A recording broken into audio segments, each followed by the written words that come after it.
My name is David Tesler. I'm sitting with Professor Naomi Cohen in Jerusalem on May 10th, 2018. I want to thank you very much for agreeing to have Toldos Israel interview you and for you to tell your story. If you could just state your birth date and location of birth. I was born in New York, in Harlem. Harlem was an old Jewish neighborhood then, on August 6, 1930. In Hebrew, it was right after, it was Shabbat Nachamu, basically. This is relevant because I was called Nechama. And Nechama was after a Nachman, a grandfather, or great-grandfather probably. It was also Shabbat Nachamu. However, in American, Nechama would have become Nakama.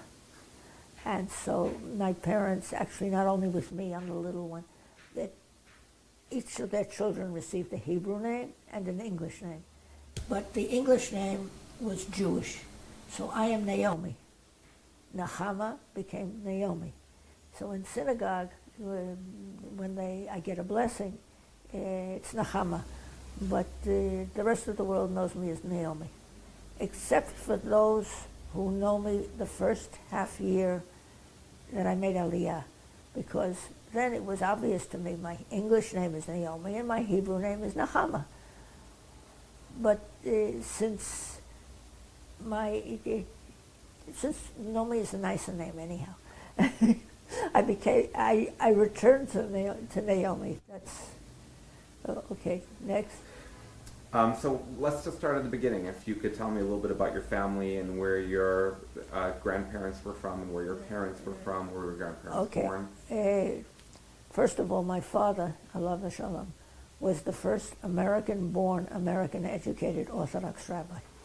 In other words, there were rabbis that came from Europe, and there were rabbis, and there were people who went to Europe to study. But he was Totzeret America. And he had, his hang-up was that American Orthodoxy needed American rabbis. And my grandma, as I was told, objected to us becoming a rabbi. She said, why? And that is why. Because I want you to be, I want you to be Orthodox. And if you are Orthodox, you won't make a living. That we don't have parnosa. And I don't want you to be not Orthodox. So he went to Columbia Law School. And at the Levaya,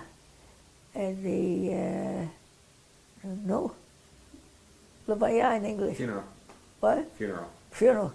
At the funeral of a famous American rabbi, I don't remember the name, he said to his parents, I have a calling. So he finished law school, but he at the same time went to JTS, which at the time was Orthodox. There wasn't yet conservative. In other words, it was called conservative to conserve from the reform. It wasn't. It was an attempt to create something, to create rabbis who would serve the immigrants' children. But he has his smicha from a private rabbi. I don't remember the name, but and my mother studied at Barnard. She graduated Barnard. That's which today. But in those days, my grandfather, who was a wealthy man, objected to his daughters going to college because then they wouldn't be able to get shidduchim. They'd be overeducated. They wouldn't like it. But my grandma was a feminist to begin with, and I even have a banner, Votes for Women. And she saw to it that all her four girls graduated college. my mother was into education. She was one of the founders of the Hebrew Teachers Training School for Girls, which eventually joined up with Stern College. And I studied. No, we'll start. I went to public school just like everybody else went to public school. There was a place for Orthodox boys in downtown where my brothers went. But for girls and for there just was nothing. The day school movement started when I was a child. My sister, who's 2.5 years older than I am, did not get a day school education. She became an agudist. She was president of the Agud of Women. but the how should they say, the Jewish educated one was me. But I was also more intellectual than she was. Where should I go from now? Well, let's go back and talk a little. You have quite illustrious, parents my and forebears. grandparents. So let's talk a little bit about them. Where are your? We could go Where did they come? On the maternal side and then the paternal side. Yeah, maternal side. They both arrived as singles when they were 18, 19, from Lita. Yeah, they were both from Lita, from Meretz, Eishashok. I don't know whether that means anything to anybody, but Eishashok is a well-known place. They met in New York. He was a building carpenter. And in the New York of the 1890s, in 1880 something or other. What were their names? Just for the cameras? Harry and Jane Fisher. She was Shana Braz, B'nai Reb Alexander Ziskin. There's a branch of the Brazes in Petach Tikva. Those were her, I think, cousins, something like that. But they both came as singles. And she came because her mother died and she wasn't happy with her stepmother. So she came to America, to family. And there were arranged marriages in those days. In other words, she came in order to marry somebody. But she didn't like it. So she had a dream, like Shalom Aleichem. She had a dream. Her mother came to her and said, "Don't marry this man." And she worked and she paid back the fare and so on. And eventually she met her Gingy carpenter, which was my grandfather. And they got married. Life was, in the beginning, let's put it this way, a building carpenter in the 1880s in New York, he had plenty of work. However, it was a 6-day week, which means that you had Sunday off. And that was a problem. And he asked his boss if he could take Shabbat off. And he said, no. And he said, don't pay me for the extra day. But if you don't, I'm making it a little bit shorter, but if you don't come in on Saturday, you forget about coming in on Sunday. This was before they were married. He was still single. Well, actually, I don't remember, but that's not important. He tried it with several bosses, didn't work. He thought he would do what many Jews did. They went to the first minyan, which is a very early minyan, and then they went to work. He went to the first minyan, but he couldn't bring himself to go to work. And then came a hard period. He was lucky that his balabusta, in those days, They rented two rooms. The family lived in one room and they rented out the second room. Had pity on him. She didn't kick him out, and she even gave him a cup of coffee and a roll or something, so he didn't starve. But eventually he found somebody who had a little money. And in those days, they built railroad flats. A railroad flat was the building went from one street to another street. And so you bought the plans ready-made. Lots that were catty-cornered, that weren't straight, went for much, much cheaper. He found somebody who could put up the money, and he knew how to draw plans, and he had experience in the business, so he built the tenement. And that's how he got started. And from there, it's history. I will tell one story attached to that. He was very charitable. And at one point, he gave a lot of money, I don't know to where. And my father, who was the rabbi in the family, the doctor, lawyer, Indian chief, he had that.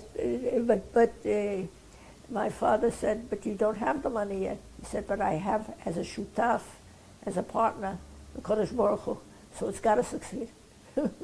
It was all right. Also, in this aspect, in those days, they built 90% was borrowed money, and 10% was yours. My father, who was a rabbi, he wasn't a businessman, he said, do it the other way, one building, it should be 90% yours and 10% the bank's. And when the crash came in 1930, that's what he was left with. He was left with what he had already given away, and that building actually provided the Harry Fischel Foundation's money. In other words, the rest of it went to the banks. But because that was almost free and clear, it remained. And that's it. And while we're talking about banks and things of that sort, when Yitzchak Cohen, when Yeshiva College, in the 30s, it was almost bankrupt. In other words, they almost had to close doors. He managed to get a few of his friends together, and they managed to, how should I say, to convince the banks not to foreclose. So he was the gizbar, the treasurer of just about anything Jewish. That included the Yiddish theater. My mother told me that she saw all the plays from a box because her father had a box in the Yiddish theater. So it was anything Jewish. While we're talking about that, there's another nice story. My grandpa never spoke English well. That is, he spoke English, and he spoke English freely, but how should I say, he never studied English. And he was the gizbar, the treasurer of just about anything he was active in. Treasurer, you don't have to talk. But I think it was something like the home for the aged. It's something that was general, not necessarily religious, but it was Jewish. He gets up and he says, at the dinner we're going to have, we should have Catholic food. Now, why Catholic food? They asked, what do you mean? He says, Catholic means universal. That everybody should be able to eat there. So that was the kind of English he had. Yeah. But that was also the kind of mentality he had, that he belonged to everything. And but he saw to it that everything should be as Jewish as possible. No? He has a long, long list of charities that he supported, and I see the book sitting behind you about his life. Are there other organizations that he sat on that you want to discuss, or your impressions of him growing up? Do you have a relationship with him? Oh, my impressions of him growing up? Yeah. He lived on Park Avenue. We lived on the west side. So we sometimes walked over. And it was a cold day. Really cold. As New York can be. And before we left, we get dressed. He says, if you want your coat to be warmer, put newspapers in the lining. Now, remember, this is somebody who's living on Park Avenue, but has had hard times, that he put newspapers in to keep warm. And he never forgot it. In other words, it's not that he was him. Afterwards, when I was in Ramaz for the 3 lovely years of my education, 6th, 7th, and 8th grade, the girls, we were 9 boys and 3 girls in that class, which again was Gan Eden. I came from public school. There was 40 kids, and when you were called upon to recite, you stood up. And the first time I came there, in my class, I stood up and everybody laughed. But I got to there from Talmud, yeah. But as 9 boys and 3 girls, I don't know whether they did it in principle. They just, what were they going to do with the 3 girls? So we studied Talmud, which that's when I discovered that I had a head, by the way. That I was a girl, and I was the first in the class. And if you knew but in any event, Grandpa rather liked the idea that I was studying Talmud. And I don't know how much Talmud he knew, because in those days, when you were bar mitzvah, you were then apprenticed to something, so that he didn't have all that much education, but he respected education. And the idea that his grandchild was studying was meaningful to him. That's, no? So, I mean, I'm happy to hear more about Mr. Fischel, but if you'd like to then switch over to the other side of the family and tell us a little bit about where they before that, my grandma. Mm-hmm. There is a banner here, Votes for Women. So I come by it honestly. It's tradition. Yes. No, tradition is everything. So how can you even, so I used to say tradition. That's, okay, now we'll go to the other side. I know much less about the other side. I know that my grandma came to America at the age of 18. I don't know what brought her there, but she was under the impression that in America you don't have religious people.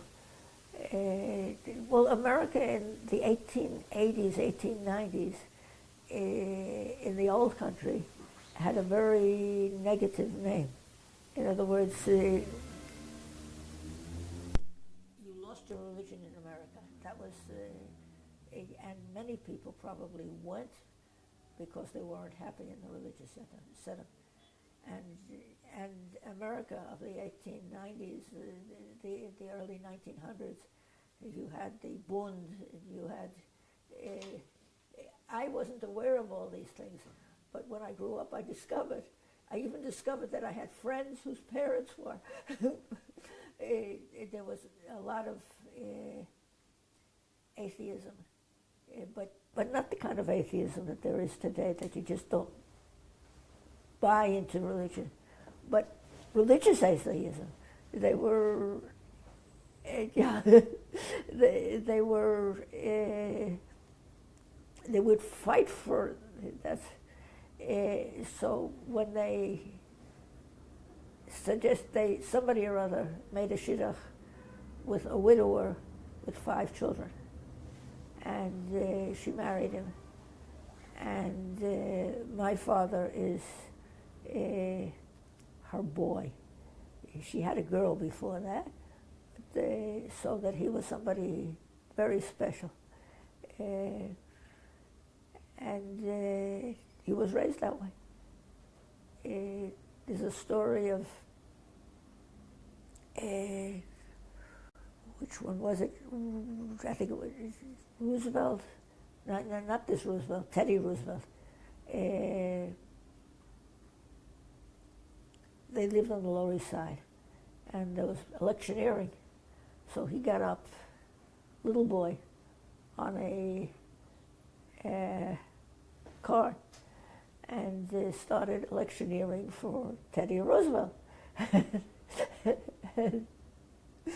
And his mother came when he was, Herbie, get down. And somebody says to him, let the boy talk. But that was apparently his first speech. But that was what New York was like when he grew up. But that was on the Lower East Side. And as anybody knows, the history of American Jewry, it's also a, how should I say, a train. Not a train, but a moving van. They moved up, and in one generation they went from nothing to university graduates, and that's in my father is an illustration of that. And but he was worshipped by his mother because she raised 5 not of her children, and then she had a girl, and then she had a boy. Now a boy is, I am a feminist probably partly because of the realization that girls are not complete people. In other words, in the conception of, even when I was growing up, girls counted, but they counted less. And as I said in a feminist conclave, what I want is that girls should be recognized as people, which today is, what are you talking about? But even 15 years ago, this needed stressing. But get back to my parents, my grandparents.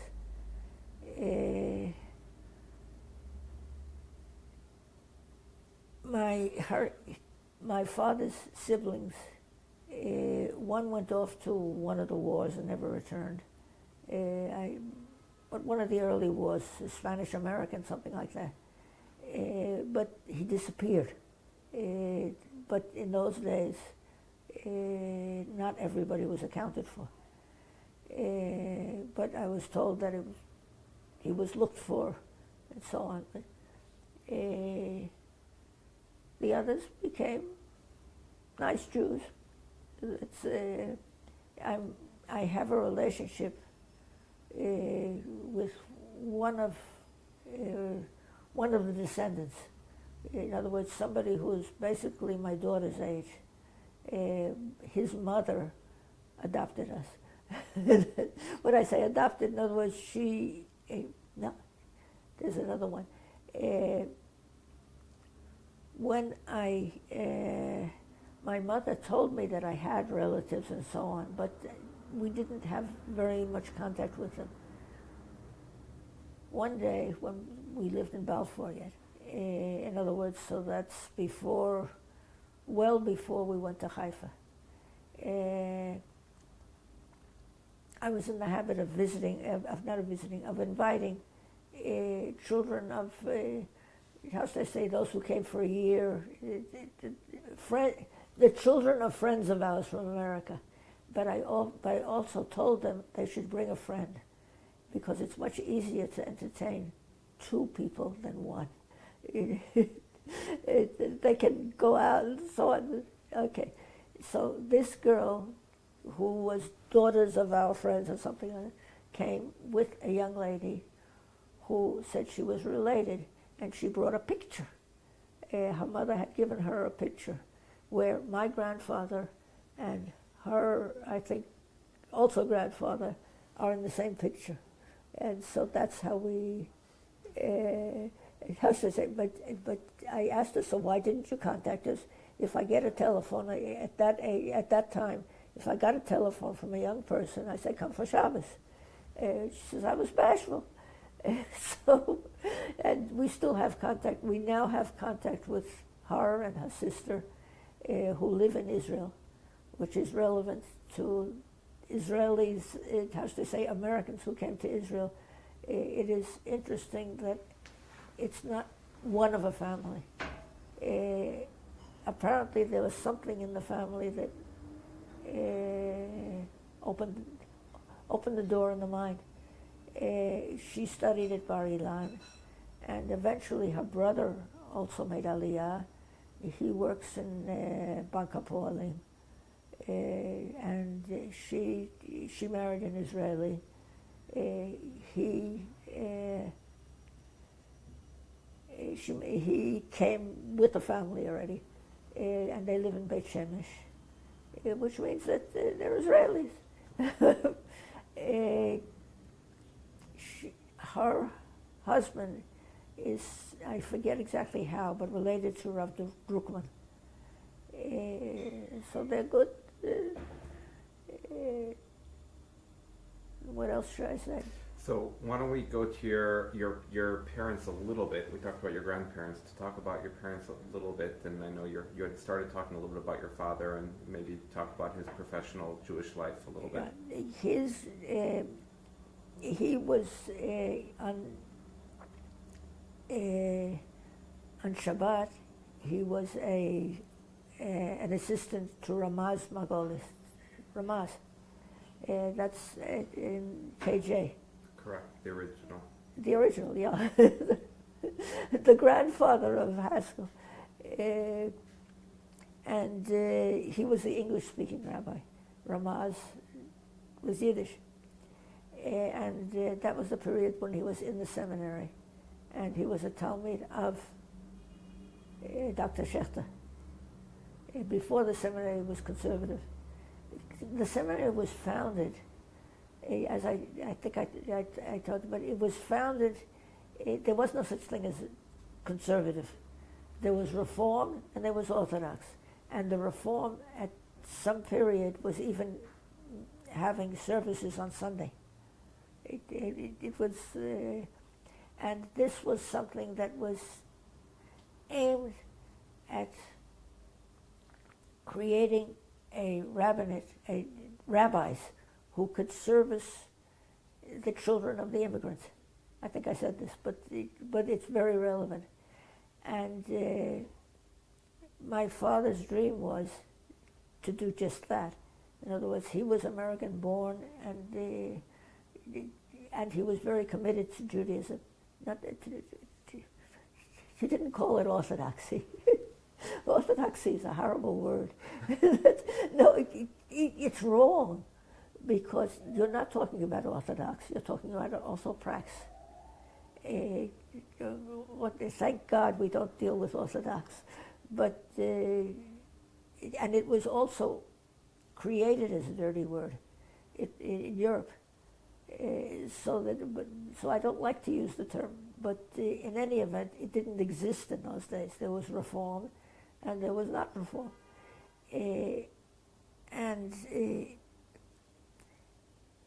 His dream, as I told you, the story that's related now, one, and he was a groupie of Dr. Schechter. When I say a groupie, there are Talmidim who accompanied the Rosh Yeshiva. He was one of those. He would go with him when he visited Gvirim. The job of the head of a yeshiva is to raise money. On the side, you teach a little. But if you don't have money, so that this was definitely part of the job.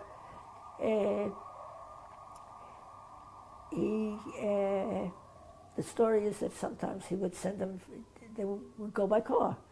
He'd send them into the hotel, ask if so-and-so is there. If he's there, go out.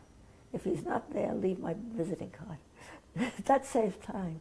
But that Sunday, when he came back to the seminary, and he waited till the end of the class, and he went to Dr. Schechter, and he started saying, I didn't attack you. And then the story is that Dr. Schechter, his glasses went down here. Goldstein, I want you to know I don't live on your schus. That's about my father. At that period, a little bit later, he was offered the rabbinate of the Spanish and Portuguese. And that was in this country, the Sephardim are in the pecking order, they're not the first. But in New York, first came the Spanish, then came the Germans, and then came the Austrian. And we were Austrian. But so that it's interesting that the Spanish and Portuguese have difficulty getting a Spanish and Portuguese rabbi. Now it's Soloveitchik's nephew. Mayor Soloveitchik. Yeah.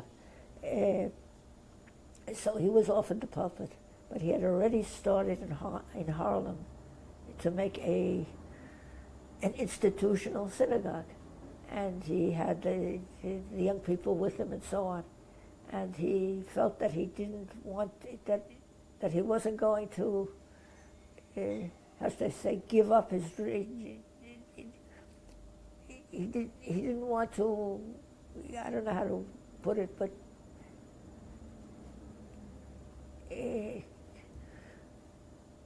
to not, how should I say, to cheat the young people.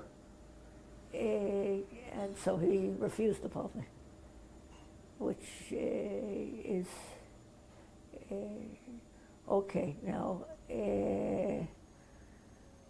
afterwards, Harlem, in Harlem's heyday, this was before I was born, but what years are you talking about now? In the 20s. Okay.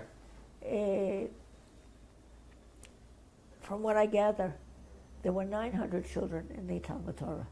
The Talmud Torah is an afternoon school. But there wasn't only a Talmud Torah. There was a gym, there was a swimming pool, there were classes. It was a an institutional synagogue.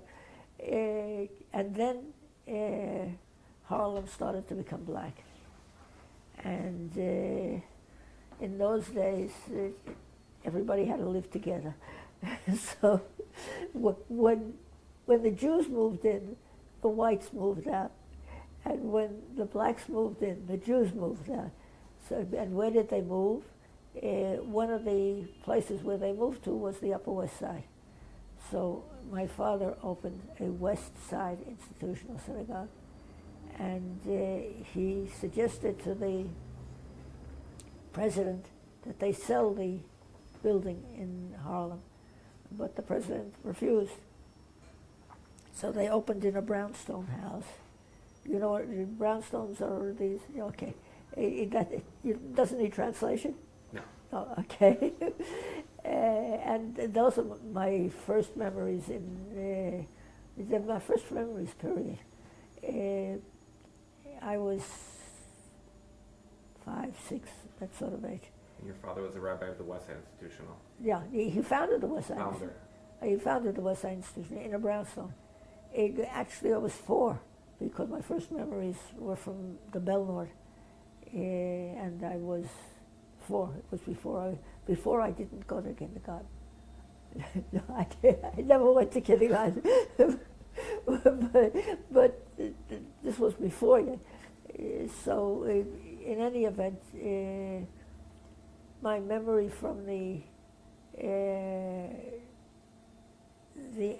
West Side Institutional Synagogue in, maybe I will tell her to stop the. Does it bother you? Is the audio, is the dryer a problem? She can stop it. So ask her to stop it. Yeah. But it'll finish afterwards. Okay. Where was I? On the West Side Institutional Synagogue. My only memory of that was that in the children's congregation, in the junior congregation, a cat came in and walked down the aisle. That was the condition of the place. But I have some sort of a, what's the cat doing there? It must be a lost soul. but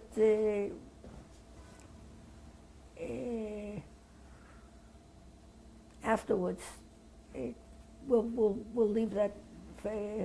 Well, that's not important. I didn't go to kindergarten because I was a sickly child. But when I say sickly, I had diphtheria, which in those days was not every child came out of it alive. So they thought I should have fresh air and that sort of thing.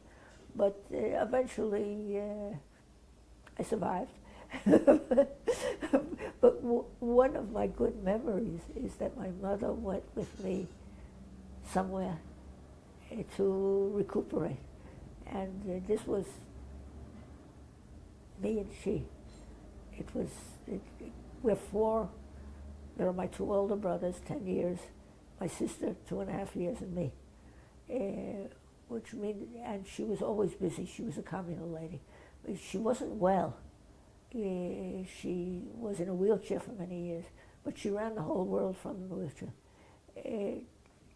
But my memories is that we were together. It was, how should I say, it was almost worth being sick. But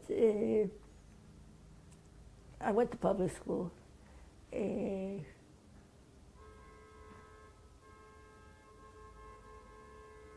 As I say, I will say it again. The public school was a place where everybody was there. There were Jews, but there were also not Jews. I remember singing my country, 'tis of the land of liberty, and where my forefathers were born. And I looked around, none of them. But my parents were born there, but most of the other kids, no. By the way, Peter Alman, not Peter, slicha, Alman, the one that received the Nobel Peace. Yeah, he remembers it better than I do. But I remember there was this little boy who was dressed so strange, who came into the class. But he didn't remain for long because his parents moved to Brooklyn and sent him to yeshiva. But he remembers me there.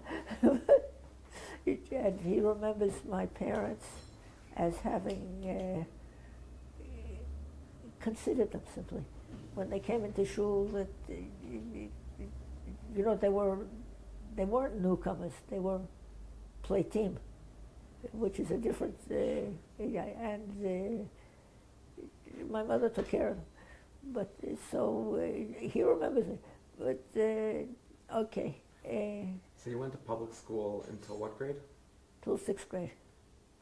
Okay. And how did I get out?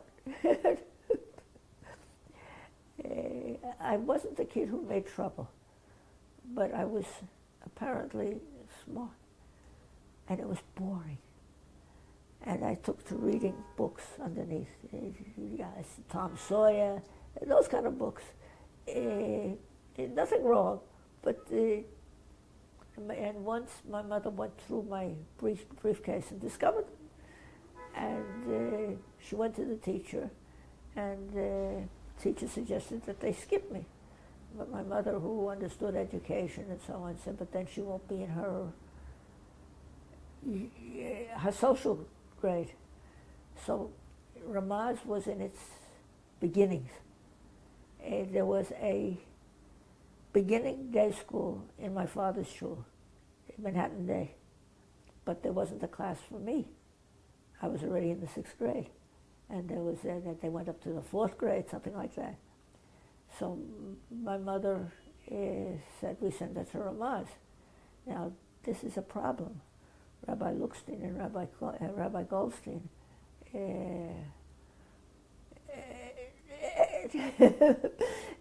but my mother said, I don't play politics with my children's education. And Rabbi Luxstein was more than happy to have Rabbi Goldstein's little girl. And so that's, but when I came into, Ramaz was Ivrit be'Ivrit. No, excuse me, it was Ivris be'Ivris. No, it turned into Ivrit later. It was Ivris be'Ivris. And I knew nothing.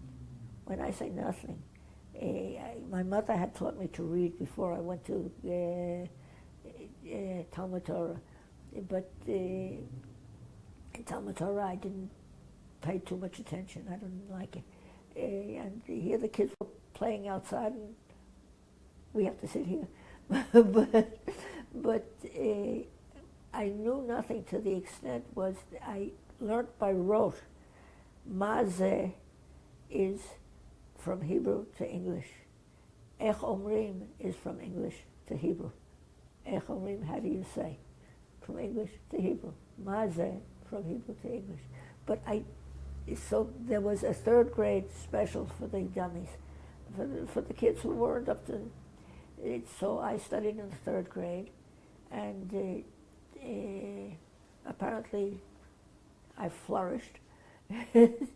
But it was a very good system. And now they don't do it that way. It was really Ivris be'Ivris. In other words, no English passed.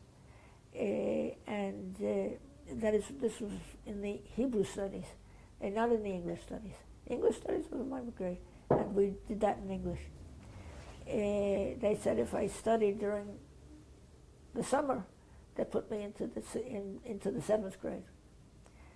Again, I didn't know what was going on. Now, the reason why I'm a rebellious person to this day is because I started Chumash in Vayikach Korach. That's where Kita Zion was at the point. But eventually I caught up, and I graduated as the best all-around student. So I caught up. And those were beautiful years. First of all, I remember the day that it went, in the beginning, the teacher called, and I stand up, and the whole class burst out laughing. in public school with 40 kids, you have to do it that way. But particularly those were children of wealthy people. They were Lindenbaum, Moed,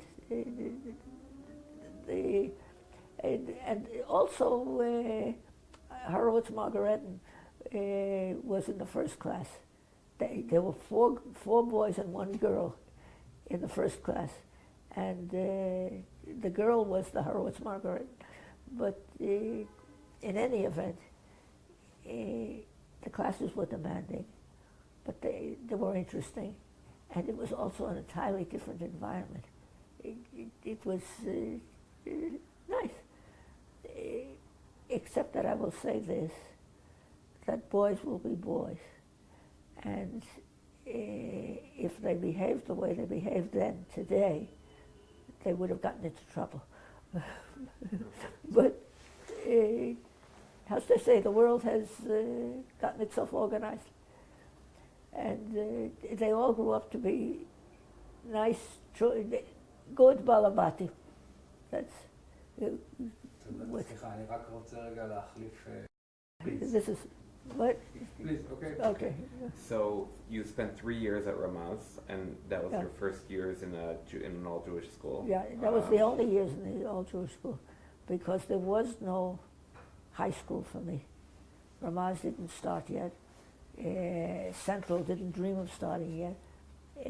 There was Beis Yaakov, and there was a place in Washington Heights.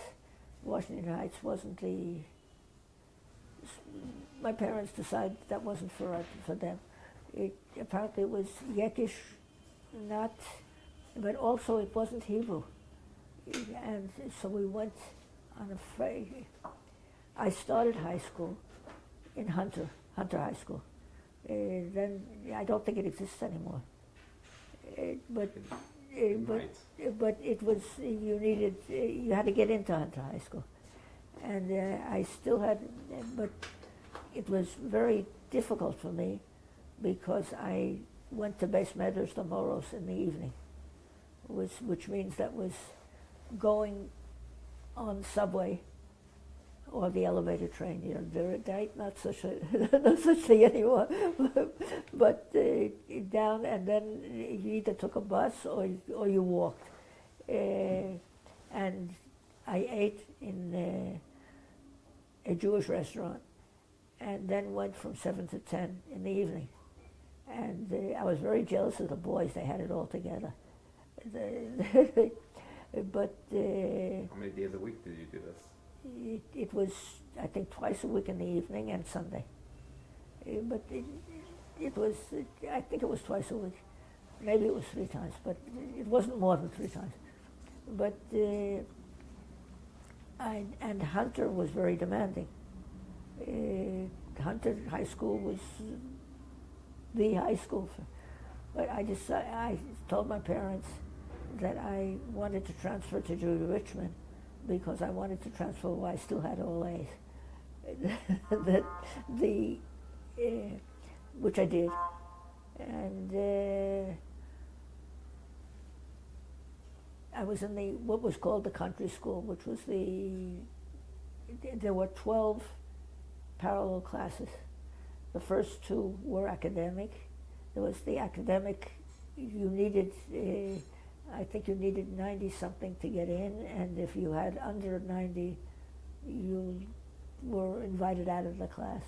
You had academic, commercial, and then you went down the line to those who worked 2 days, to work 2 weeks and study 2 weeks. All this was in one school. There were 5,000 cackling geese. It was an all-girls school. So when a man teacher would go down the hall, they would whistle after him. And don't forget, you had all social levels there. I will say that I learned to respect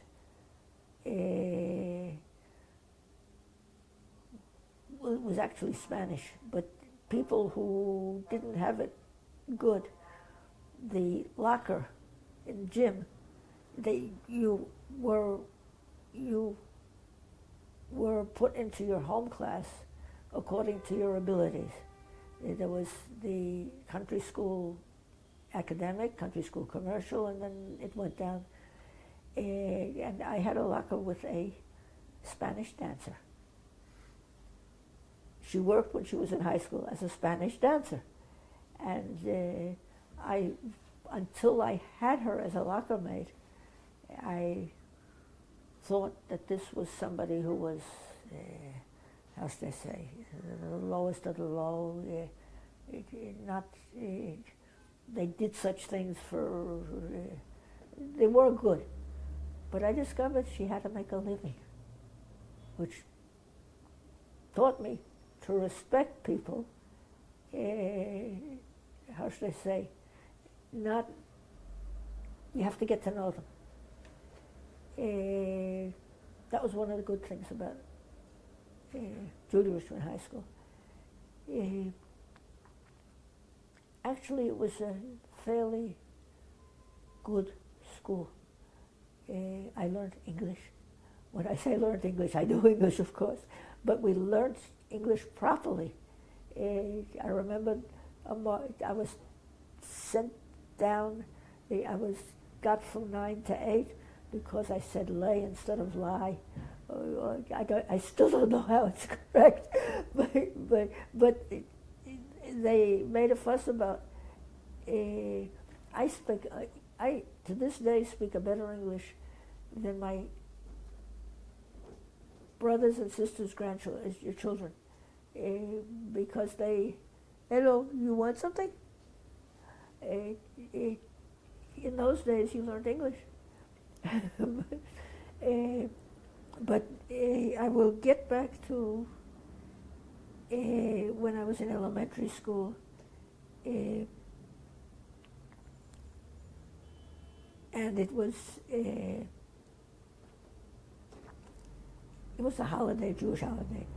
After in a Jewish holiday, you have to bring a note for not going. Normally, I would ask my mother, and everything was fine.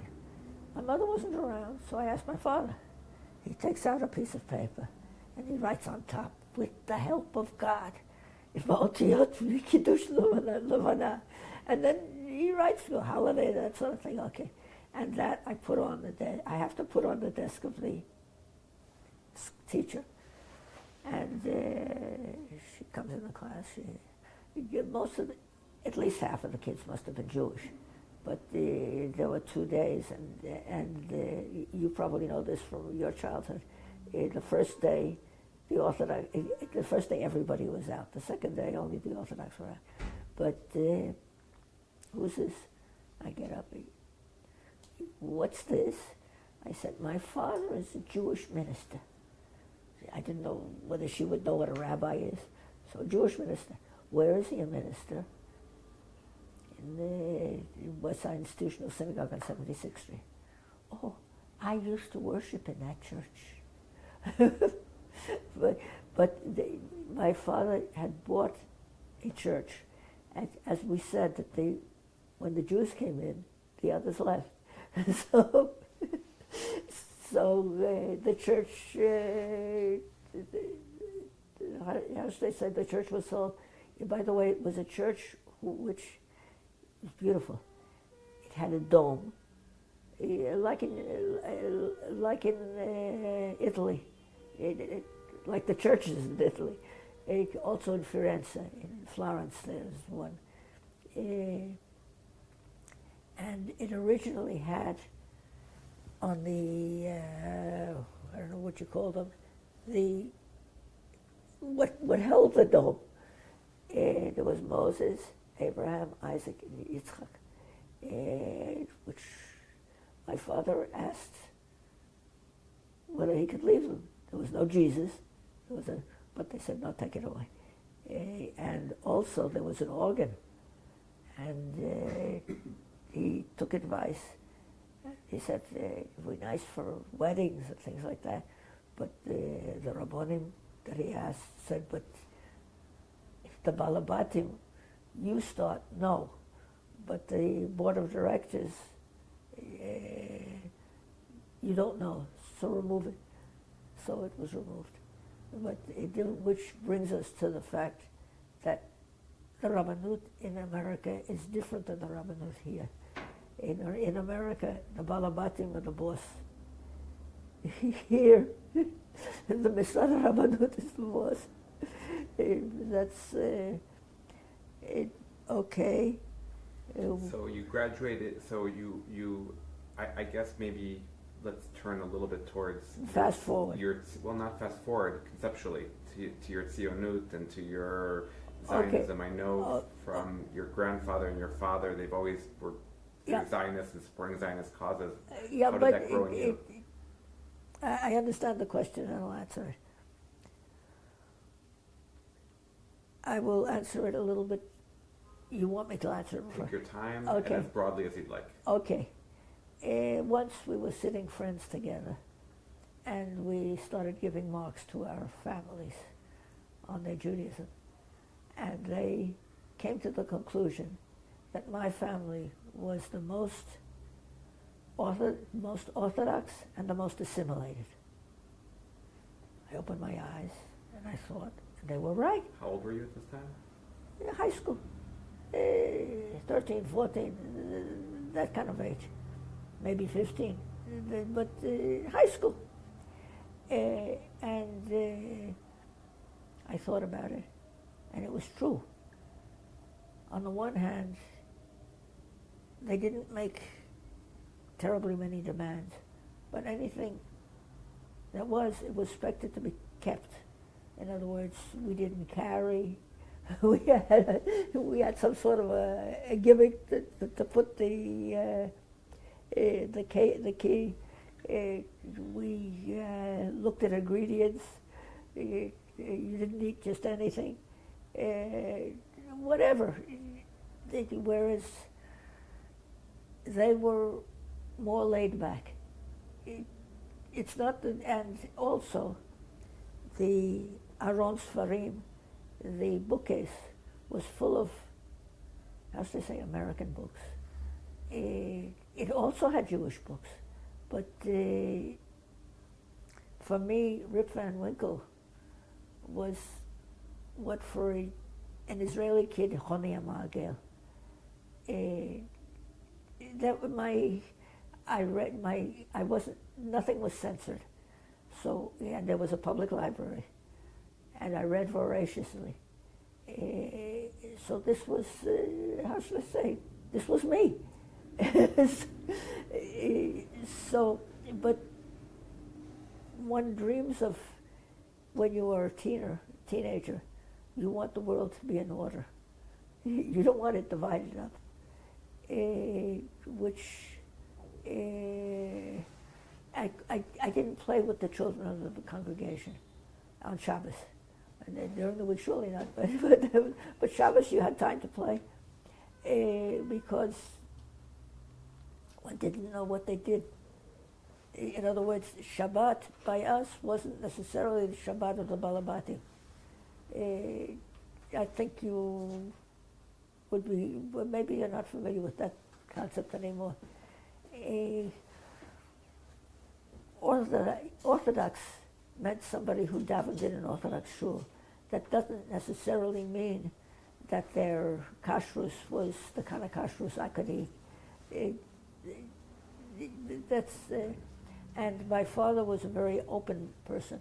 In other words, he, to give you an example, somebody came to shul and said Kaddish. When the Kaddish was finished, he disappeared. And so my father called him to his office. He said, why? He said, look, I work hard all week. And Shabbos I go and play golf. So he said, I won't ask you what you do all the other Shabbatot, but Shabbos Mavorchim, that's the Shabbat of Rosh Chodesh, come to shul. And he bought it, eventually became president of the shul. Now, and people were a little bit surprised that the children didn't go along, but the children were already adults. But that was the congregation. So there was a dichotomy between my Jewishness and the rest of the world. When I heard of a place where you can be Jewish and cultured and where everything went together, it sounded like a nice place for me. And my father used to say at the Shabbos table, "Nedaber b'Shabbos Kodesh, nedaber b'Loshen HaKodesh." That's fine, except that nobody could speak Loshen HaKodesh. So I told one of my brother, I remind you that I'm 14 years younger than my oldest brother, which means that my two oldest brothers were also adults from my point of view, until they had enough nerve to start talking. It got quiet. But I think that one of the influences, Peter Bergson, does that mean anything to you? Peter Bergson was the, how should they say, the nephew of the great Rabbi Cook. His father was the head of the Haraficial Institute. But he came, he was in the neighborhood, and he came to shul, so he came for lunch. That was Muvan Me'elav. Now, every Shabbos there was a sermon, which was either my father or my, at that point it was, the sermon was part of the meal. In other words, you ate the sermon, you talked about the sermon, and my father was very tired. He'd usually fall asleep towards the end of the meal. He sat with Hillel Cook, and I sat and listened. But what made the most impression, this was in the days of the state before the state. Peter Bergson was his pen name. Made a state of Israel in exile. In other words, there was a flag, I don't remember exactly what, but his concept was to make Israel before there was a state of Israel. I sat there and listened and listened and listened. Now, I don't remember anything that he said, but what I do remember was that my father didn't fall asleep.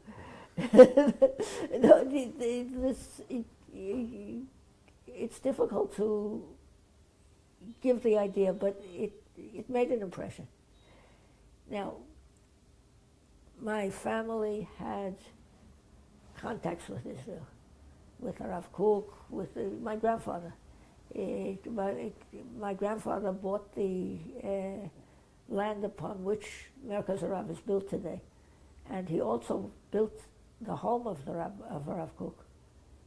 The story is that Herbert Samuel, who was the High Commissioner at the time, said to him, look, this city was a city of many religions. All the others had beautiful edifices for their chiefs. And Harav Kook was in so he built the home for the Rav Kook. So, how should I say, this wasn't part of my, I was very American, but it was in the background. And when I heard and learned that you could study Greek and do something Jewish at the same time, I mean that gives a. I heard you could study at the Hebrew University. It was a first-rate university, and you didn't have the dichotomy of being Jewish, and the minute you're intellectual or anything like that, you're American.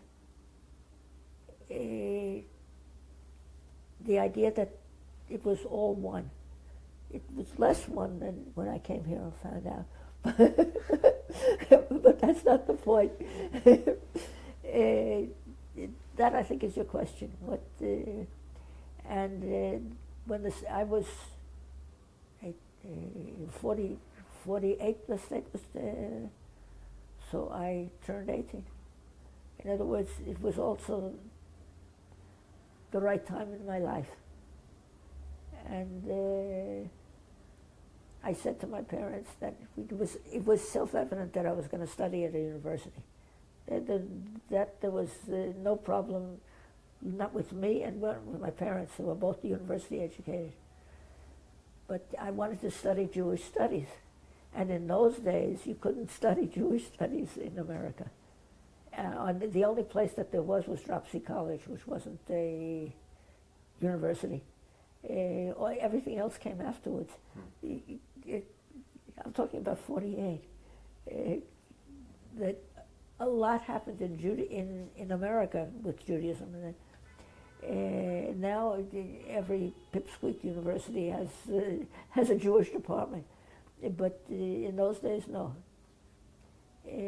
So, no, that's how I came. In when you were still in high school, I suppose in 1947, the British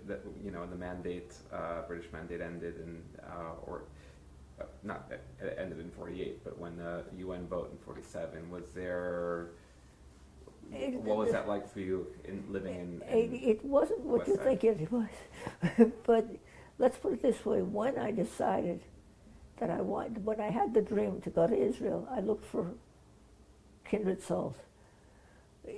What I found was Hashomer Hadati. Did you ever hear of Hashomer? Yeah. No, it's not. You have to be. It eventually amalgamated with Bnei Akiva, but I was doing Hashomer Hadati. Hashomer Hadati. By the way, and I was in Hachshara for 2 weeks, and in those 2 weeks was enough for me to know that I was not kibbutz material. It wasn't only the hard work, but I'm much too individualistic. The idea that if the kibbutz decides that something is good for you, that's not me. I decide if something is good for me. By the way, the farmers around there called it Hashmer Hadati, the Hachshara. But that was just a passing. I said I was there for 2 weeks. When did you enter Shomer Dati? When I decided that I wanted to make Aliyah. Which was about what age? 17. 16 and a half, I don't know. But when it was a year before I made Aliyah. But it was the year that the state was established. And the boys went to Machal, which ended up, I became Rosh Ken within a few months. Because I always had something bubbling, and there were no boys around. The boys, when you say they went to Machal? They tried. Those who were not only committed, those who had something like that in them, they volunteered to fight. And they went to Israel to fight? They tried to go to Israel. One of them, I was told later, went, and he behaved himself in such a manner, you weren't allowed to. He made a statement which he ended back in with the American government. But that was, it has to say, במקום של אין איש, ישתדל להיות אדם. That was me. So I became Rosh Ken in the youth group? Very, very shortly after I joined Hashomer Hadati. And then a year later, I made Aliyah. And then within that year... What year was this? This is 49? 49.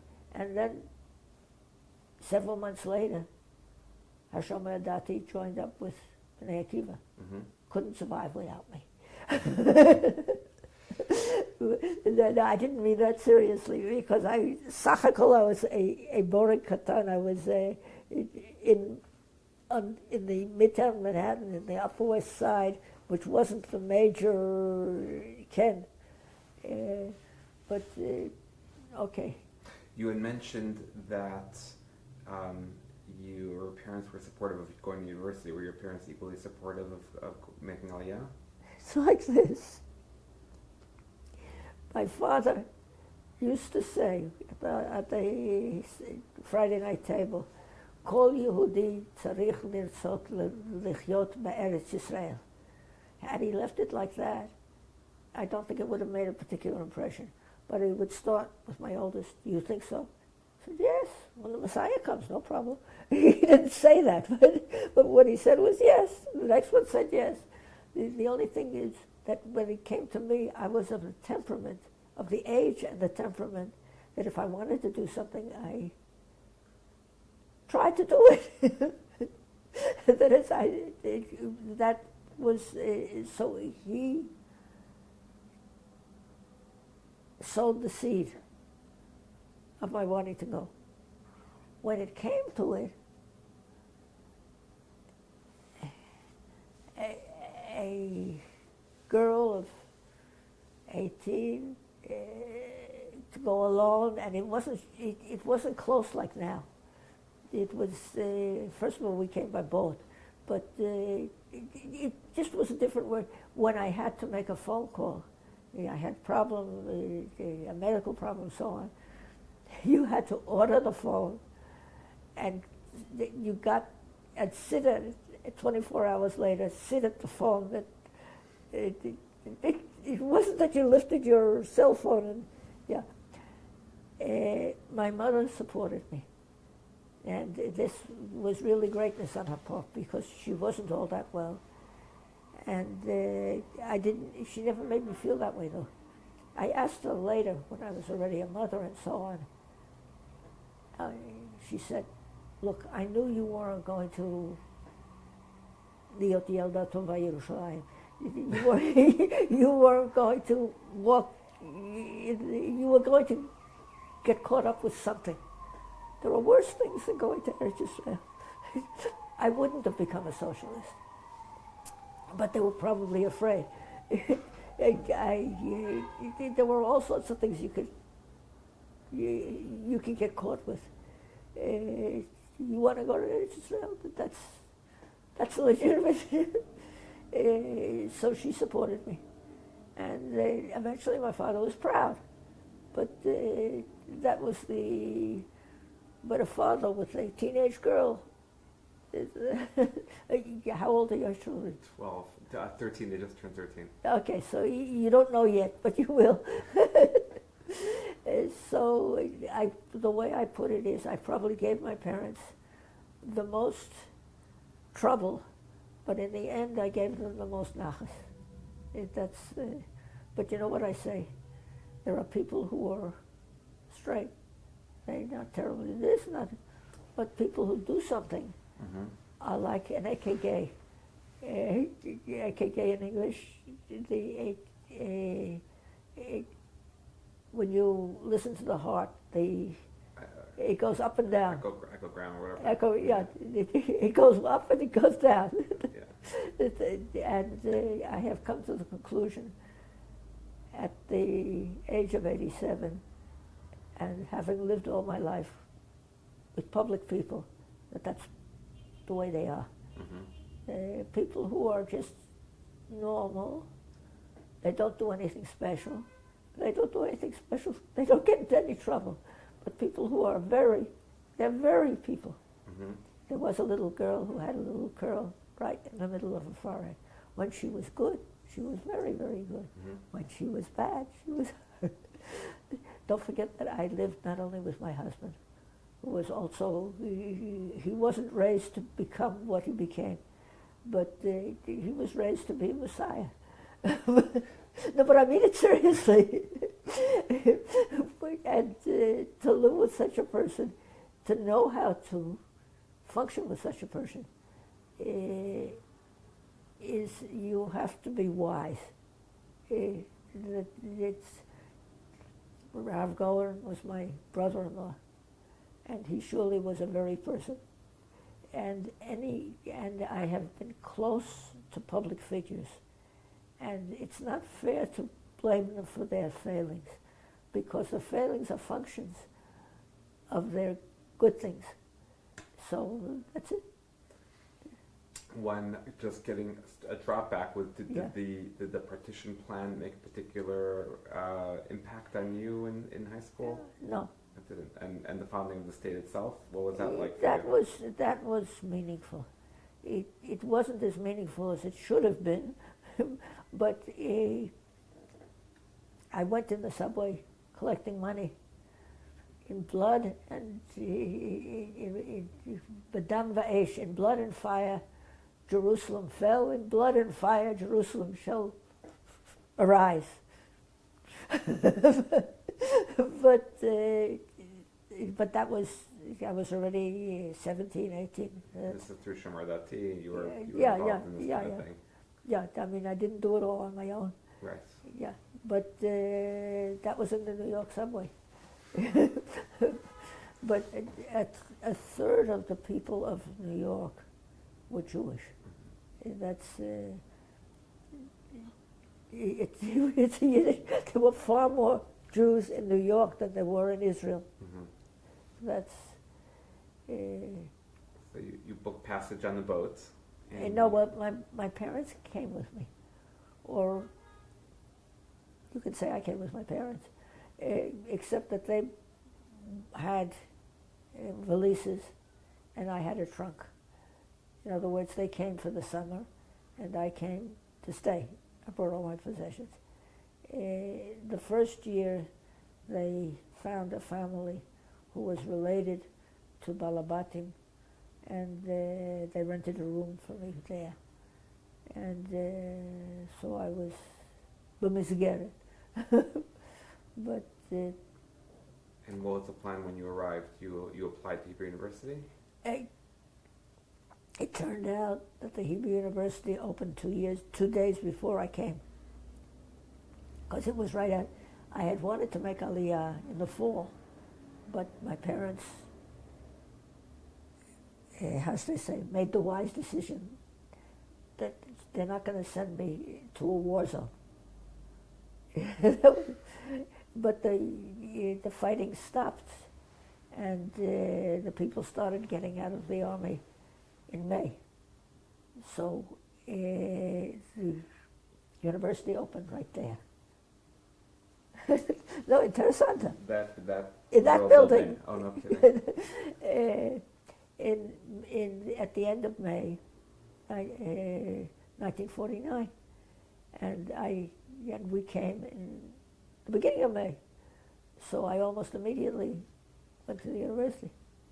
One of two things I can tell you. There are other things, but after the first days, one is I'm sitting there in Tanakh, Mikra, sorry, and there's this girl, black hair, burning eyes, sitting. And I'm walking out with my new friends, and I said, "Who is she?" "You don't know Geula Cohen?" But she looked it. The other thing is, we walked down the street here towards town, and they say, "You're going to see a huge building." What was the huge building? The Sochnut. Now, for somebody who grew up on the Upper West Side, this wasn't exactly a huge building. But You spoke Hebrew when you came here to people? I understood Hebrew. I spoke. Look, I was a graduate of Ramaz, and I explained to you that in Ramaz at that time, the Hebrew subjects were Ivrit be'Ivrit, Ivris be'Ivris. Mm-hmm. It took a little change to work into Ivrit be'Ivrit, and I studied in Beis Medrash Lamoros, so that I knew classic Hebrew, but things like pancher, or I didn't know what a pancher was, and it took a while to learn what pudding was. And I also learned that any word that you don't know, you cut off the ending and it's probably Hebrew, or you put on an ending and then it's that's a demokratia.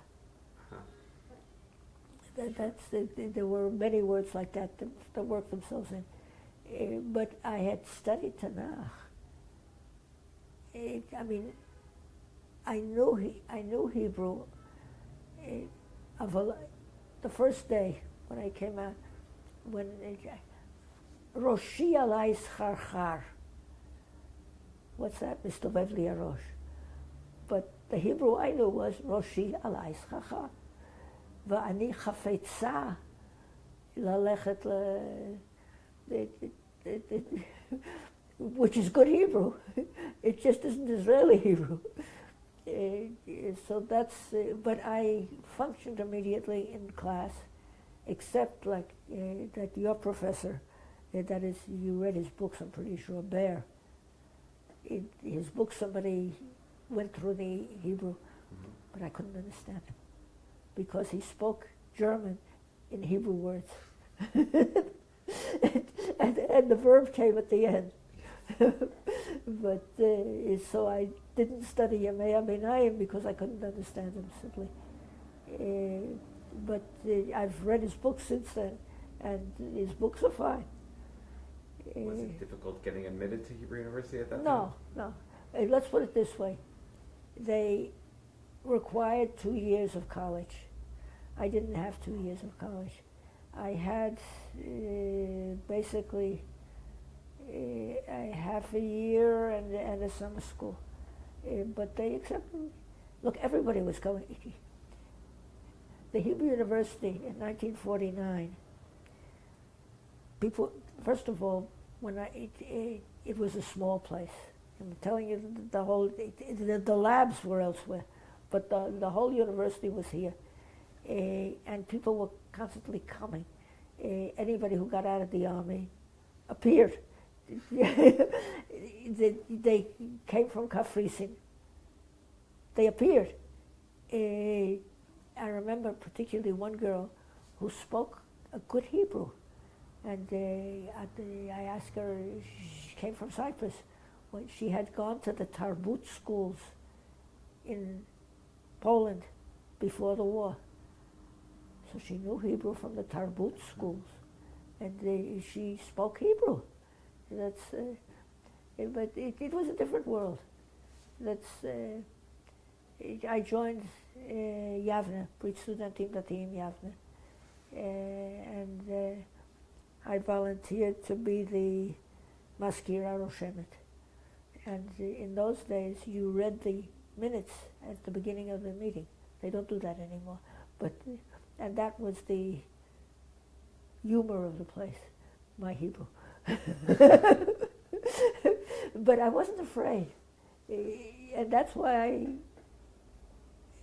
hitaklamti, because so they laughed. No, but that's legitimate. That's so. What were those early years like for you? Early years of your time in Israel. It's difficult to say. It was what life is. Sometimes it's very, very good, and sometimes it's hard. But by and large. What were you studying? I studied Mikra, Toldot Israel, and Limudim Klasim. I eventually finished with Limudim Klasim. And what I came to study was the Hellenistic period. I thought, stupid person I am, but there are parallels, that Philo of Alexandria would teach me, that I would learn from understanding him what being Jewish in New York was about. And it's not entirely not true, but that was the direction that I was going. In other words, I thought that the Hellenistic Roman period, where there was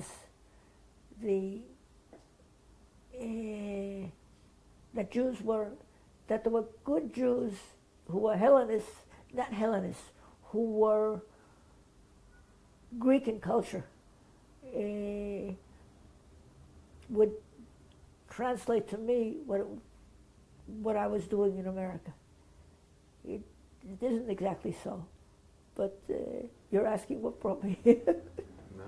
Yeah. And during college, where were you living? You were renting a house where? No. The first year, my parents rented a room for me in Gan Rechavia, where the relatives of Balabatim,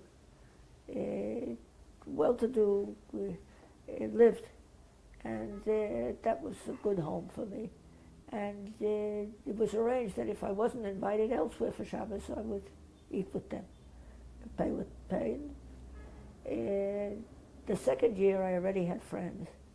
And I said, since there was the apartment of my grandfather's in the Bukharian Quarter, I said I would like to live with a friend, and we can manage for ourselves, which worked very well, except for the fact that Israelis go home for Shabbos.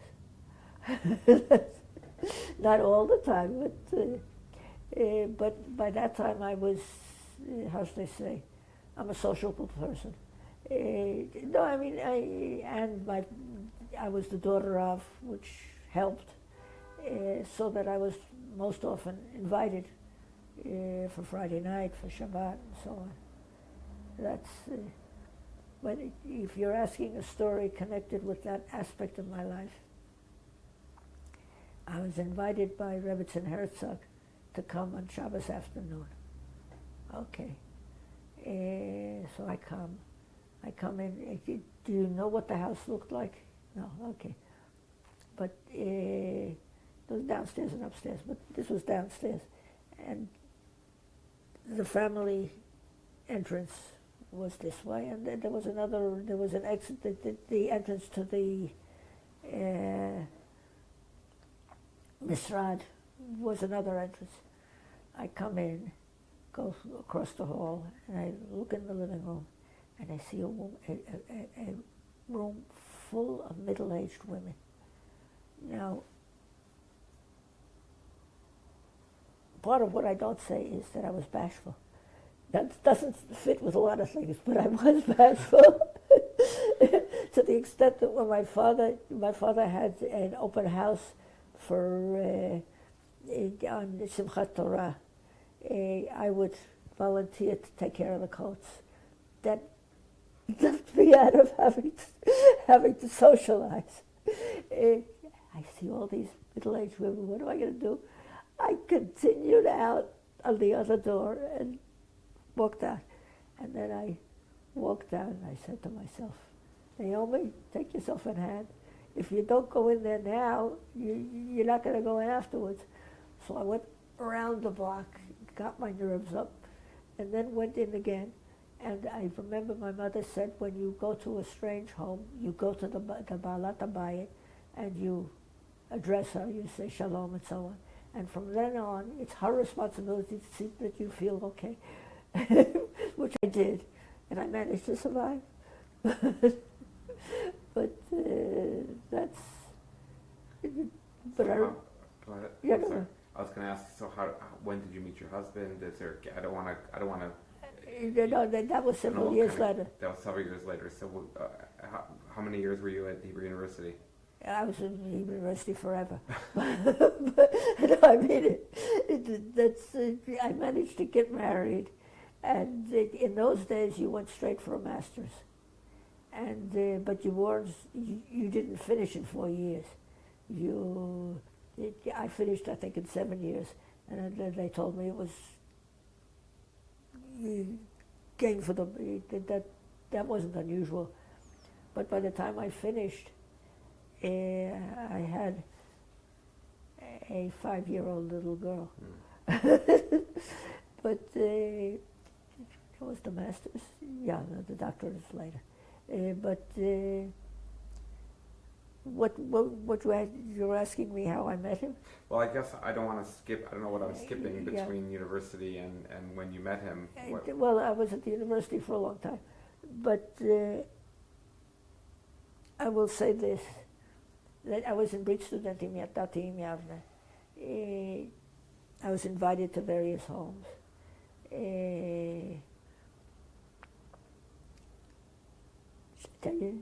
I'll tell you one of the stories. Sure. You want this kind of thing. I won't tell you which home, that's all. I was invited for Purim Suda. But it was when Purim was like this year on Friday morning, on Friday. So most people make the Suda Friday afternoon, but these were Yekis. So they made it Friday morning because you're not allowed to eat after lunch, that sort of thing. And I was friends with the younger brother. I didn't have any eyes on him, but we were together.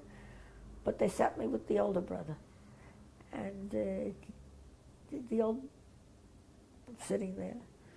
And it was a fleshig meal in the days of Tzena.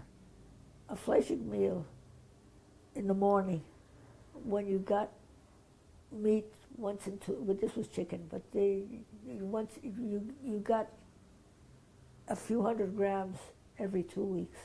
In other words, it was, okay, I wasn't particularly eating. He says, you should eat. So I said, I'm not hungry. Why aren't you hungry? So I said, I don't generally eat that much in the morning. You should. Why don't you eat that much in the morning? Because I get up late. You should get up on time. So I said, do you do everything that you're supposed to? He thinks. He says, yes. He eventually got the girl that fit. but that wasn't for me. But in those days, they tried to get you together in a, how should they say, in a informal way. Mm-hmm. I was told when we got engaged that 4 different families tried to get us together, but either they invited either for Kiddush or in the afternoon. Either he didn't show or I didn't show. So it wasn't beshert until eventually there was a bar mitzvah of,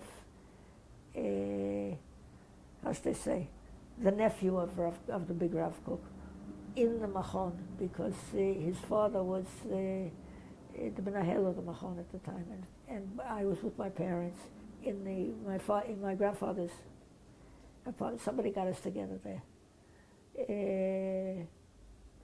They decided that which, how should I say, had we met earlier, I am convinced that nothing would have happened, because I had to become a little bit Israeli, and he had to go to the big world. You know, he was, and get a little bit more modern, a little bit more. Maybe tell, just for the sake of the camera, tell us a little bit about who he was and the family he came from, your husband. His father was known as the Nazir HaYerushalmi. He was somebody, he left Eastern Europe to go to Western Europe to study at the university. In other words, he was, like many, he went with Zalman Shazar and I think Kaufman.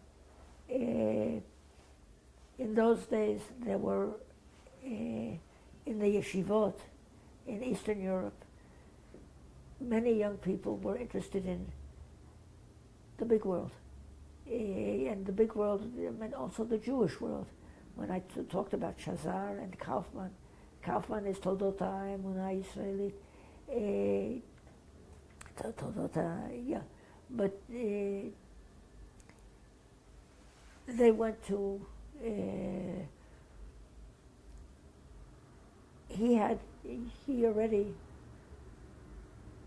how should I say, had agreed with his future wife that they were going to get married. But it happened only 11 years later. This was in the early 1900s. Shazar Rubashov always knew Echlis to there, and he used to go back and forth to Russia and bring letters from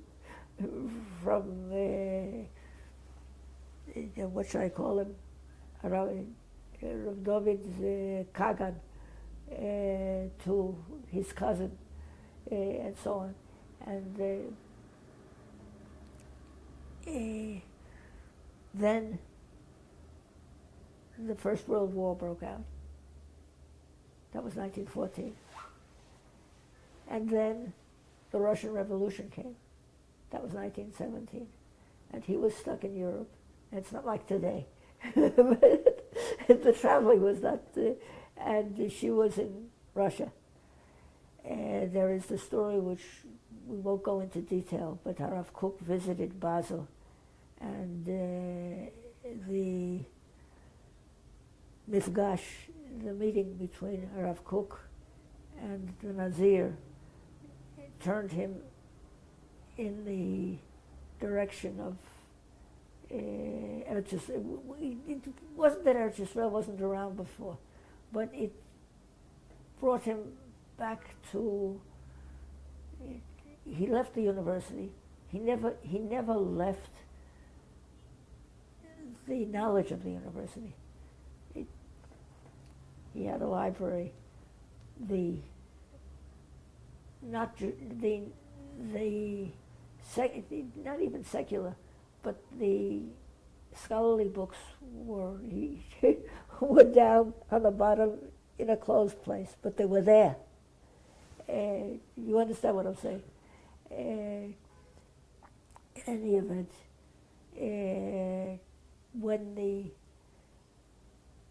after the Russian Revolution, he managed to get to Eretz Yisrael before that, and then he became a Nazir, and he lived basically in the yeshiva, in the Rav Kook Sheva, and she eventually, in the early 20s, managed to get out of Russia, and she left the man. Yeah, I'll show you a picture. Who was, how should I say, on the way out. Who was a dandy. and what she found was something very different. But Rav Kook told her, don't worry, he's a nice man. And they were the Unterführer. After all, there were no relatives. They were first cousins, by the way, which shows that first cousin does more. If you have good things, it's more. But if you have the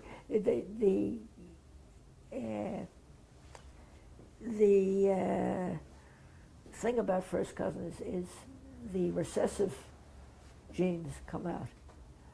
So that if you have a defective recessive gene, there are more problems. But if you don't have any of that trouble, so first cousins are, in any event, they're first cousins. So, no, I don't know where I should go from there. So they, so maybe tell us a little about your husband. You were telling us about his parents. Yeah. He was a member of Brit Hashmonaim, and that we talked about people who are very, so they don't go exactly the way. His father raised him as a Nazir, and he had plans for him.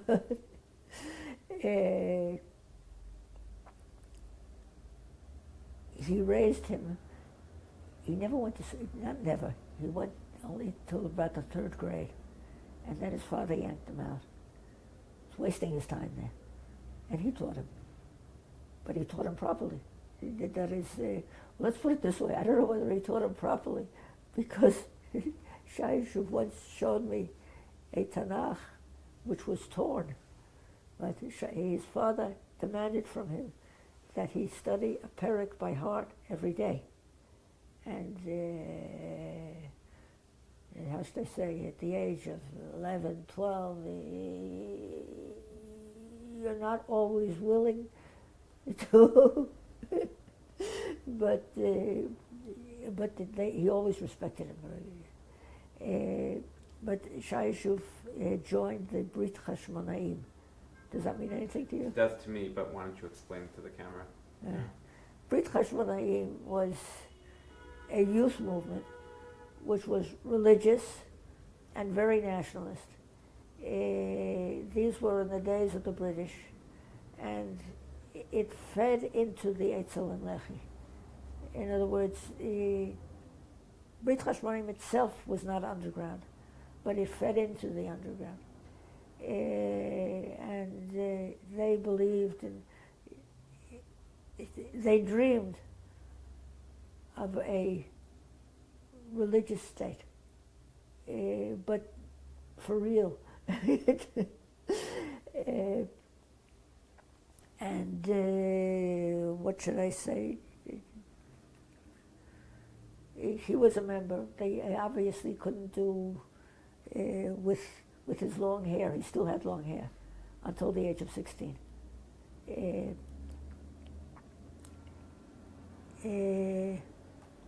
One story that's worth telling, which has, it's only tangentially to him, but the British wanted to arrest him. It'd be cruising or something. They come into his.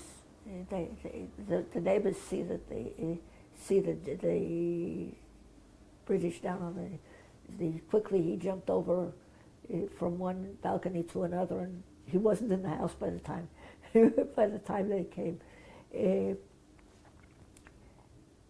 The Tommy comes, and his mother opens the door, and he goes in, and he sees his father. You can see the picture there. And then he was still, it has to say, he had blonde hair and red beard. Holy God, Jesus Christ. Can you pick that up for me?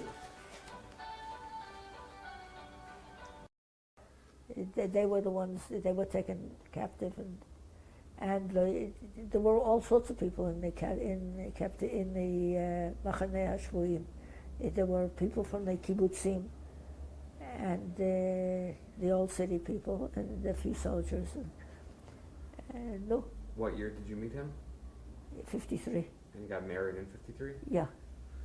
And you we probably met in 52. We got married in January 53. Mm-hmm. But we met in the summer before that. And you started your life living where together? In Yerushalayim? Yeah, in the Machon. Uh-huh. And at the time, you were still at the Hebrew University. Yeah, and he also, he was in the army. I married the chief chaplain of the Israeli Air Force. Romantic. But I mean, but he started to study law at Ratisbon. He's in the second Machzor. Barak was in the first Machzor. And those who were in the first two Machzorim found their places. Everything was empty. Where did you, once you graduated from Hebrew University with your master's, what was your next path? What did you do after that? Well, I was married by that time. Okay. I was married and a mother. And I tried teaching for a little while. Where? Mileti Makom B'Chorev, in the Tichon, and also in the what's it called, Ephrata. Both of which were different worlds. Ephrata at the time were mostly kids from Israel Ashniya. But I had the same problem with different, as I say, same problem different. I was fresh out of the university with the teacher's license, which said that you have to be very careful of the souls of the girls, which means that you don't discipline them properly. And also, I spoke with an American Hebrew and with the mistakes of an American Hebrew, which didn't make my teaching very successful. But and then I worked a little bit for the encyclopedia. Judaica. Yeah. And then I did my doctorate. And what year did you begin your doctorate? I finished in 72, 3, something like that. And also at the Hebrew University? Yeah. Who did you study under? Flusser and Shalit. And I said I deserve a degree for the ability to work with the two of them together. Each one separately was enough of a problem. I don't know, did you know Flusser? I only read him. Oh, no, he writes fine. Yeah. I'm talking about as a person. Never met him. He is, he was a character. But And all in all, the doctorate took how many years for you? forever. I think it was 7 years. But it was different than from today. I had two madrichim, but nobody hidrich oti. Mm-hmm. But nobody. Mm-hmm. In fact, I spent several years doing work that when I was finished doing it, I discovered there was a book. Reading tombstones. But that is tombstones in books. But I had no hadracha to speak of. But nowadays it's organized. It's a fancy avodat MA. Were there a lot of other women getting their doctorates? No, there weren't a lot of other women altogether. Mm-hmm. When I got my master's, I think there were something like 18 of us. About 3 were women, which means that the teaching profession was still masculine. It ain't that way today. A lot has happened. And tell me about your doctorate, your topic of the doctorate. I started out with גורמים חברתיים לגיור בתקופה ההלניסטית והרומית באסיה הקטנה. And I ended up Jewish names, same time, same station. Because I was told that there are Jewish tombstones here, see what you can do with it. And I looked at the tombstones, 9 books of tombstones, and I found names. I found biblical names, but it didn't look like I had already studied Mishnah, Gemara, Tanakh for sure, and the combination didn't look right. Mm-hmm. So I said the first thing I got to do, this was after I had spent several years on it, I made lists. The biblical names, the truly Christian names, and the local names. And I also found that only about a dozen, probably not even a dozen, people were clearly Jewish. But when you say clearly, that there was something on the tombstone that told you that you were Jewish. Told them. What I found was plenty of biblical names, but they were Christian names. David, Jonathan, names that were good for Christians. And I found Christian names, of course. So I said, this is not what I came to the conclusion to do it was 2 things. One, that the Jews had come from the east, from Asia, fairly early, and they had assimilated, and they had names like Dionysius. And the Jewish names weren't Jewish names, but they were Christian names, and they had come later.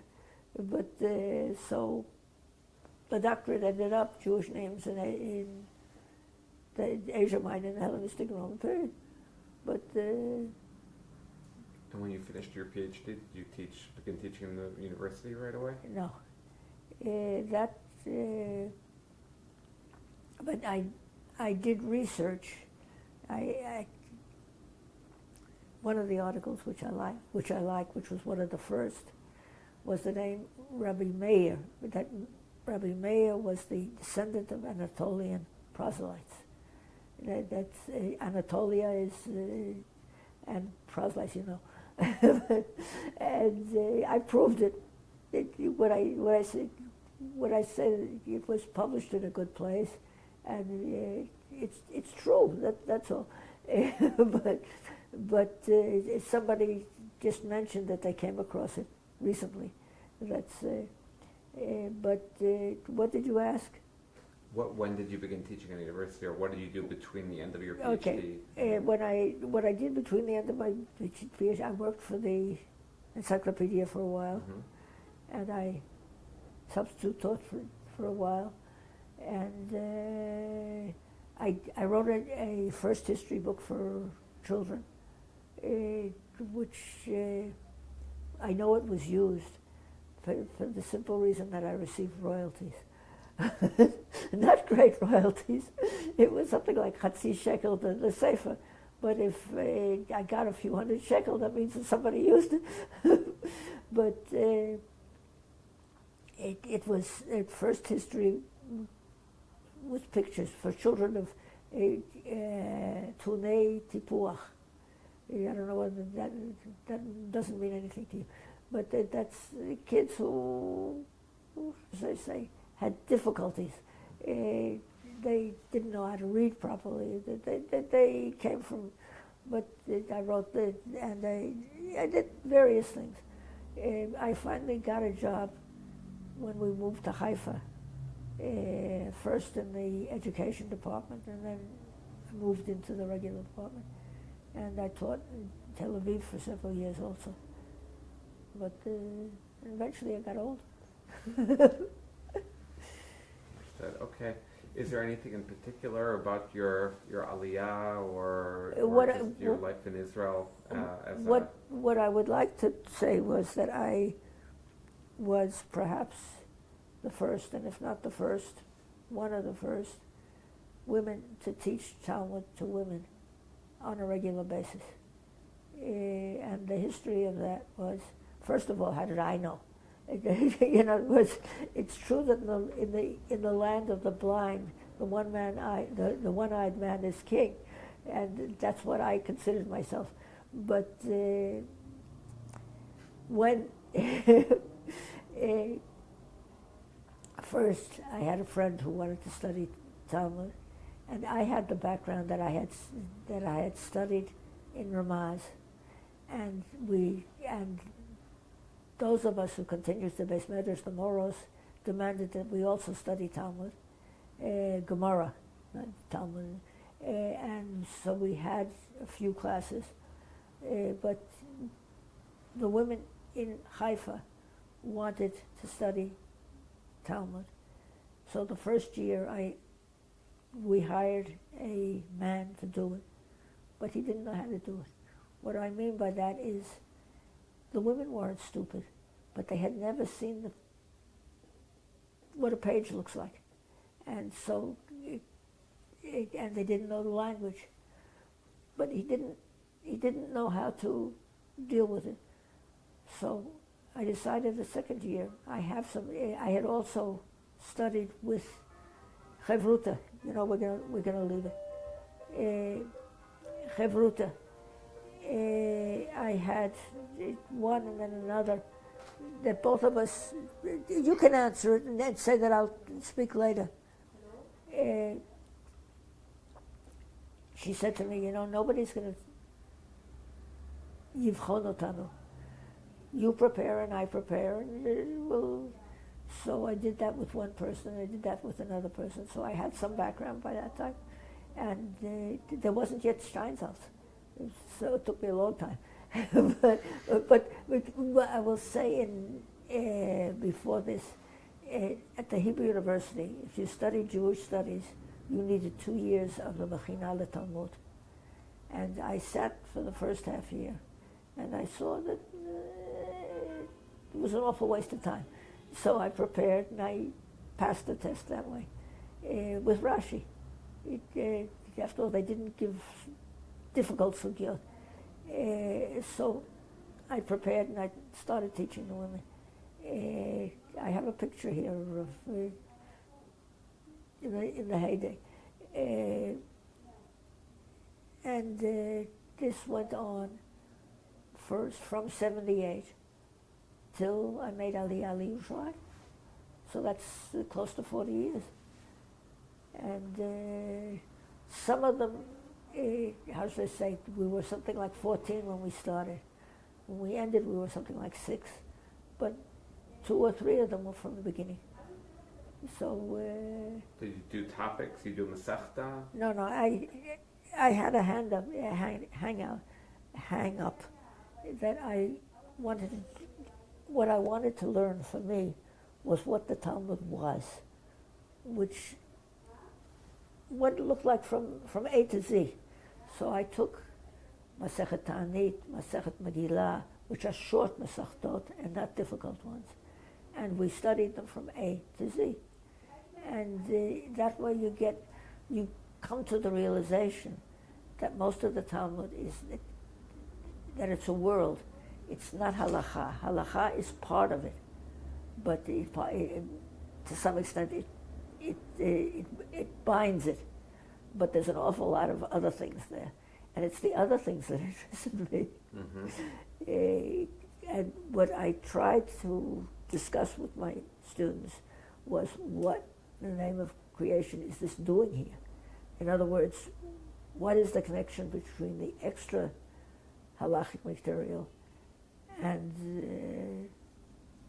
the halacha? You don't always come up with an answer, but frequently you do. And it makes life interesting. So I didn't teach as you do in the yeshiva. I didn't teach as you do in the university. I taught as I do. Which, as I said, was to ask the question. We read Lamadnu ala Seder, but the question that interested me was what's doing together. Yeah?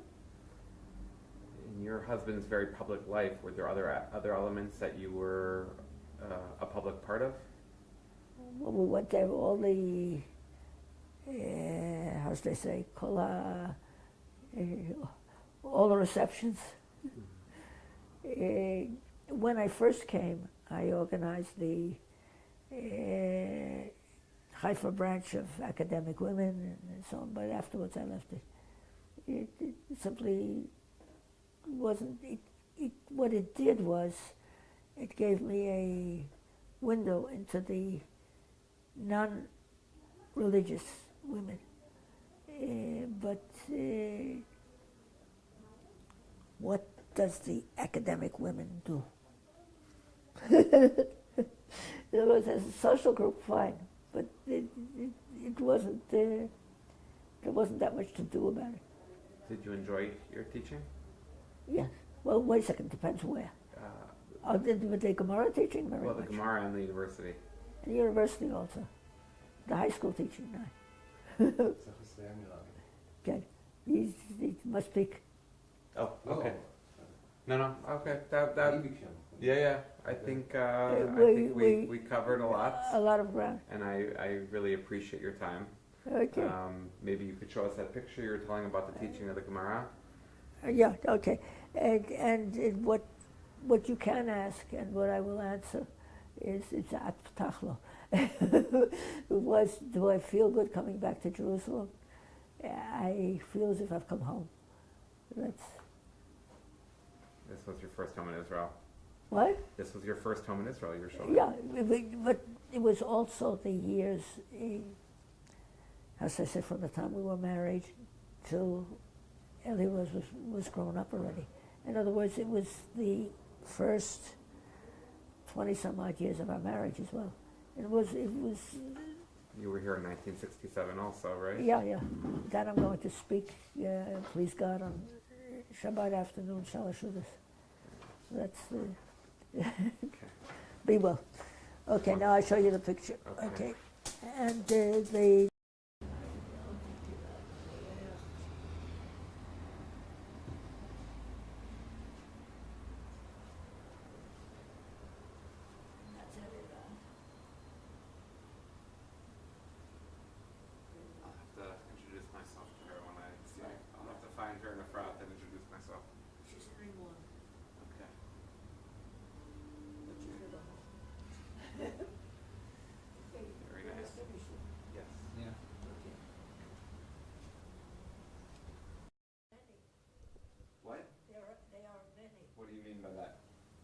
first 10. No, I'm talking about those first 10. Oh, those The first 10, personalities of those 10 grew, developed as they became more confident and more expert in what they were doing and just more comfortable. I find it to be very interesting. Also, במסגרת Yeah. became kosher. Yes. And it was only, when you started, it was, Not trafe, but close. but it